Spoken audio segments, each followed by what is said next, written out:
诈骗集团是真抢手，诈骗嘛已经真做是国安问题。去年咱国内防诈骗的损失都有73亿的台币，创历史新高。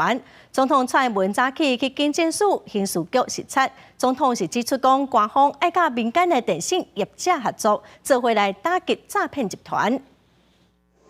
各种的精品皮包啊，正贵的红啊，也有一沓一沓总金额超过1000万的现金，这拢是警方扫动诈骗集团所查扣的。总统蔡英文7早起第一报到刑事局来巡视，看到挖倒顶的物件，表情真严肃。那诈骗集团就是用它来代收简讯或者群发简讯。因为诈骗已经真做国安问题，去年全台诈欺犯罪财损高达到新台币73亿，创历史新高。诈骗集团施行拘禁的这些案件呢，过去1年我们查获了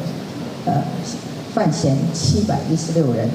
救援了492位的民众。诈骗的样态很多，而且变化快速，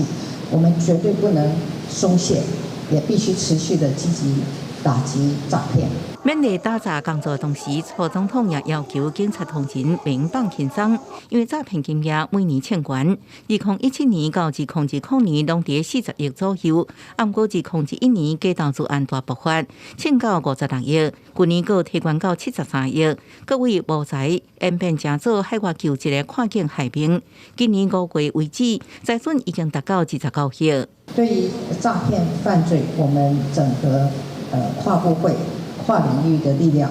来进行上游清源跟下游清淤。那么同时呢，我们也完成了打诈五法的修法，从技术面到法制面，持续的强化升级打诈的力道。